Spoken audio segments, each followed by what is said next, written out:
Good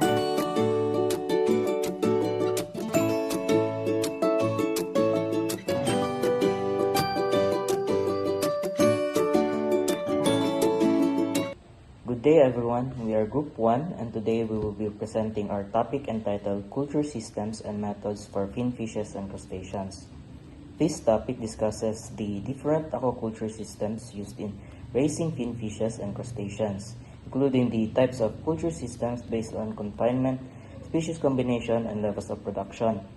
Understanding these methods is important because they help improve fish growth, increase productivity, and ensure efficient and sustainable aquaculture practices. I am Jed Omnes and these are the topics that will be presented to you. First topic is about types of culture systems relative to confinement. First one is the pond culture. Pond culture is the rearing of fish and crustaceans in enclosed earthen or concrete ponds. It is commonly used for milkfish, shrimp, sea bass, siganid, tilapia, and other species. This system allows control of stocking density, feeding, and water management. So pond culture is a land-based aquaculture system where fish and crustaceans are raised in enclosed ponds. It is one of the most common and traditional methods in aquaculture. So as you can see on the figure 1 and figure 2, those are the examples for pond culture. So the next one is the cage or pen culture. Cage or pen culture involves growing fish in floating or fixed net enclosures placed in lakes, rivers, or marine waters. Natural water exchange occurs while fish remain confined. Species commonly cultured include milkfish, grouper, bass, siganid, snapper, and tilapia. So cage and pen culture involve enclosing fish in nets placed in natural bodies of water like lakes or seas. The fish remain confined but they benefit from natural water circulation. This method reduces the need for large land areas. So in figure 3 and figure 4, those are the examples of cage or pen culture. So next is the raceway culture. Raceway culture uses long, narrow tanks with continuous flowing water. It provides good oxygen supply and efficient waste removal. It is suitable for species such as milkfish, grouper, sea bass, siganid, snapper, and tilapia. So raceway culture uses long tanks with flowing water to keep fish healthy and well oxygenated. The continuous water movement helps remove waste. It is suitable for higher production systems. So as you can see on the figure number 5 and 6, those are the examples of raceway cultures. The next one is the raft culture. Raft culture is mainly used for mussels and oysters. Organisms are attached to ropes or couches suspended from floating rafts in marine waters. So in raft culture, it is used mainly for shellfish, or the organisms are grown on ropes or material suspended from floating structures. This system utilizes open water areas efficiently. Next are the methods of culture relative to species combination. The first one is the monoculture. Monoculture refers to the culture of only one species in a pond or culture system. Examples include saline, tilapia, milkfish, siganid, shrimp, prawn, or other single species. This method simplifies feeding and management. So in monoculture, it is the practice of growing a single species in one culture area. It is easier to manage because feeding and care are focused on only one type of organism, just like on the example on figure 10. The next one is the polyculture or 2 or more species. Polyculture involves rearing 2 or more species in one system to maximize resource utilization. Examples are where the shrimp is the main crop plus milkfish is the janitor fish. The second example is the grouper, which is the main crop, plus mud crab is the janitor, plus the saline tilapia, which is the feeder fish and janitor. The janitor species help clean excess feed and waste. So in polyculture, it combines 2 or more species in the same system. Each species plays a role such as being the main crop or cleaning excess food. This method improves overall pond productivity. The next one is the integrated farming. The first example is the livestock plus fish. Livestock are raised on fish pond dikes or adjacent areas. Their excreta, decomposed or undecomposed, stimulate the growth of phytoplankton and algae, which serve as food for fish and zooplankton. So, in this system, farm animals are raised near fish ponds. Their waste materials act as natural fertilizers that stimulate plankton growth, which becomes food for fish. The next example is the fish plus chicks. Chicks are raised above or near the fish pond. Their droppings and spilled feeds fall directly into the pond, promoting plankton growth and providing food for fish. So, chickens are raised above or beside ponds, and their droppings and leftover feeds support natural food production in the pond. This makes the system more economical and sustainable. As you can see on the figure 15, this is an example of a chicken and fish integrated farming. So the next topic are the methods of culture relative to levels of production. The first one is the extensive culture. It relies mainly on natural food, low stocking density, water depth is 50 cm or less, minimal investment, and low yield. So, extensive culture depends mainly on natural food in the pond. It uses fewer fish and requires less capital, but production is lower. As you can see, the figure 18 and figure 17, those are the examples of extensive culture. The next one is the modified extensive culture. It has natural food plus supplemental energy-rich feed. It has a water depth of 75 to 80 centimeters and it has a moderate investment. So in modified extensive culture, it supplements natural food with additional feeds. This increases fish growth and yield compared to purely extensive systems. So as you can see on figure 19, a person is feeding the fishes. So the next one is the semi-intensive culture. It has protein-rich feeds plus natural food. The water depth is 100 centimeters or more, and it has a higher investment. So in semi-intensive culture, its systems combine natural productivity with regular feeding. They require better management and produce moderate to high yields. And lastly, the intensive culture. It has complete feeding with formulated balanced feeds, daily feeding from 1 to 2 weeks after stocking until 1 to 2 days before harvest. It has also extensive aeration and water management. So in intensive culture, it focuses on maximum production using complete feeds, aeration, and strict management. It requires high investment but results in very high input. So as you can see on the example images on the figure 22 and 23, those are the examples of intensive culture. Thank you. Good day everyone, I'm Daryl Joy Gakang and I'll be the second speaker for this presentation. So after discussing the earlier parts of the topic, I will now continue with methods of culture relative to natural food, and then I'll also cover the methods of culture relative to sex of fish, specifically focusing on monosex culture and its techniques. So for this section, we're discussing methods of fish culture based on natural food. Meaning, instead of relying fully on commercial feeds, the fish are raised using naturally available food in the pond. There are three main methods under this category: plankton method, lab method, and lumot method. And in all of these, artificial feeds can still be used as supplements, but the main food source is natural. First is the plankton method. In this method, fish are reared with plankton as their principal food and artificial feeds are optional. Plankton refers to microscopic plants and animals suspended in the water column, especially in the upper or surface layer. They don't actively swim against currents, so they mostly drift or float. Plankton is divided into two major groups: phytoplankton and zooplankton.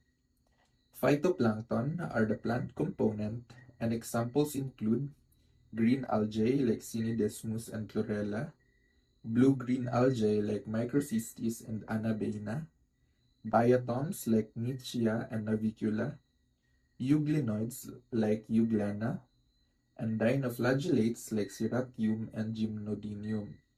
So basically, phytoplankton are the main natural producers in the pond. Next is the zooplankton, which is the animal component. Examples include Moina, Daphnia, copepods, and even the eggs and larvae of fish, crustaceans, and mollusks. So in the plankton method, fish are feeding on both plant-based and animal-based microscopic organisms, which help support growth especially during early life stages. Next is the lab method. In this method, fish are reared with lablab, also known as offwhoops, as the main food source. Lablab is an association or mixture of phytoplankton, zooplankton, filamentous algae, and worms. But a key point is they grow at the bottom surface of the pond, which is why they are considered benthic algae. For the components of lablab, the plant components include diatoms like Navicula, Nichia, Amphora, blue-green algae like Limbia, Spirulina, and Oscillatoria, while the animal components include Moina, Daphnia, plus eggs and larvae of aquatic organisms like finfish, crustaceans, mollusks, and even insects. So compared to plankton method, lablab is more bottom-based and usually richer in mixed organisms. Now we have the lumot method. In this method, fish are reared using filamentous grass green algae or lumot as their principal food. Lumot starts growing at the pond bottom, and as it continues growing, it extends upward until it reaches the water surface. There are three common types of lumot mentioned. First is Chaetomorpha linum, also called lumot juicy, which is an unbranched filamentous algae. Second is Cladophora, which is branched. And third is Enteromorpha intestinalis or tubulosa, locally known as bitukang manok. This one looks like pansit when young and looks like the intestine of a fowl when mature. Now moving to the next major part, methods of culture relative to sex of fish. The main goal of this method is rapid growth and producing larger sized fish in a shorter time. The most common example is monosex culture, especially in tilapia.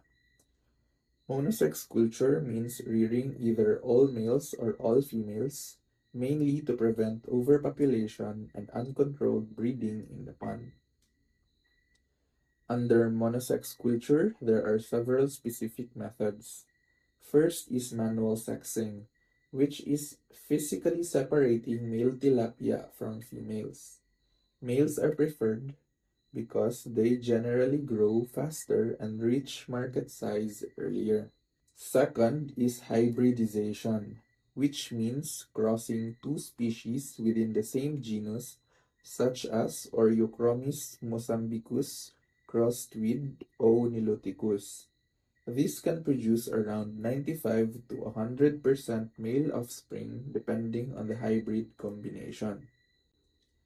Third is sex reversal, where tilapia fry, specifically swim up fry that are less than or equal to 11 millimeter, are fed with feed mixed with the androgen hormone 17 alpha methyltestosterone. This is done during the sexually undifferentiated stage for around 21 to 25 days. Next is genetic manipulation, which includes the use of YY male technology to produce all male tilapia. And lastly is triploidy, where eggs are exposed to cold shock or heat shock to suppress gonad development. This delays maturity and allows the fish to grow faster and attain a larger size. Hi everyone, I am the third speaker of this report.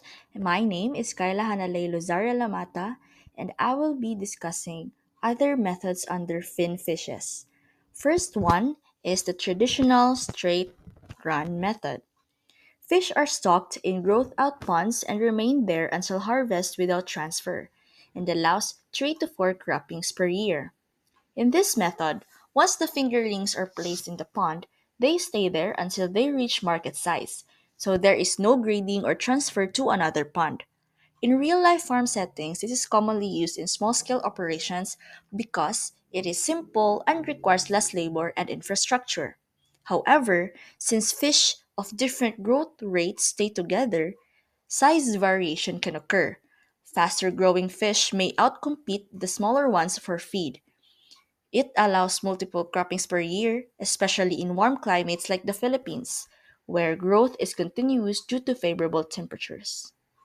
This practice is very common in the Philippines and other countries in Southeast Asia, as can be seen in Figure 36 and Figure 37.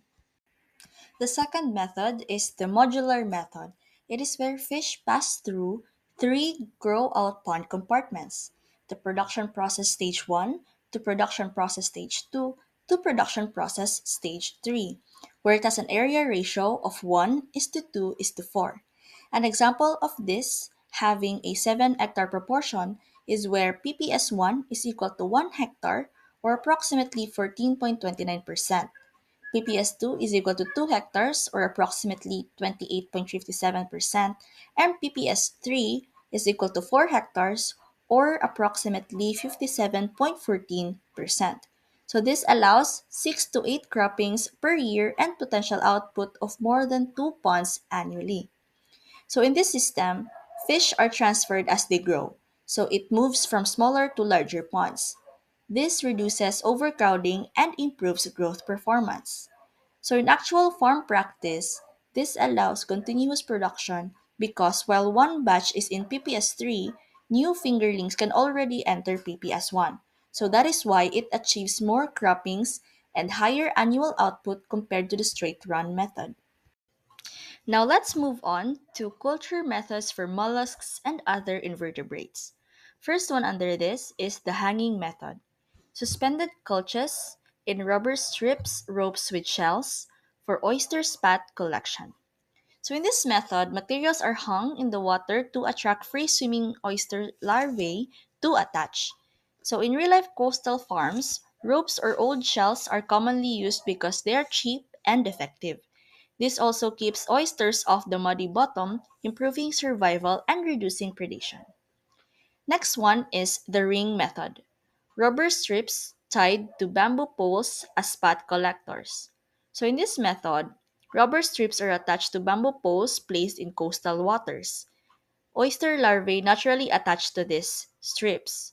So this is a low cost and easy to install, making it suitable for small scale coastal growers. Bamboo is locally available and practical for shallow areas. Following that is the stake or the Toulouse method. So bamboo stakes clipped with shells placed in shallow muddy areas. So in this method, bamboo stakes with attached shells are embedded in shallow muddy flats. This is where larvae settle on the shells and grow there. So this is commonly used in intertidal areas because it is simple, low cost, and suitable for shallow waters exposed during low tide. Fourth one is the tray method. It is a 1 meter by 2 meter trays for undersized oysters. So this method uses trays to hold smaller or undersized oysters for further growth, as can be seen in the figure on the left. In farm practice, trays improve monitoring and protect oysters from predators and siltation. It also allows easy grading and management before they reach market size. The fifth one would be the raft method, a 5 meter by 5 meter raft supported by drums or coaches suspended below.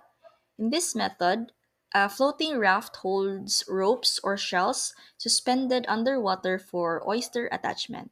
So this is used in deeper waters where bottom methods are not possible. It improves water circulation, leading to better growth and higher survival. And lastly, the broadcast method. Shells, rocks, and stones spread on firm seabed for natural settlement. In this method, hard materials are simply spread on the seabed to allow natural oysters larvae to settle. So this is a low cost and relies heavily on natural spot availability. However, survival may be lower due to predators and siltation. This next slide is for the references that we have used in this report. So that concludes our report for today. And that on behalf of Group 1, we thank you for finishing this video and that we hope that we have conveyed our lecture effectively and that you've learned something new from us today. That would be all. Thank you very much.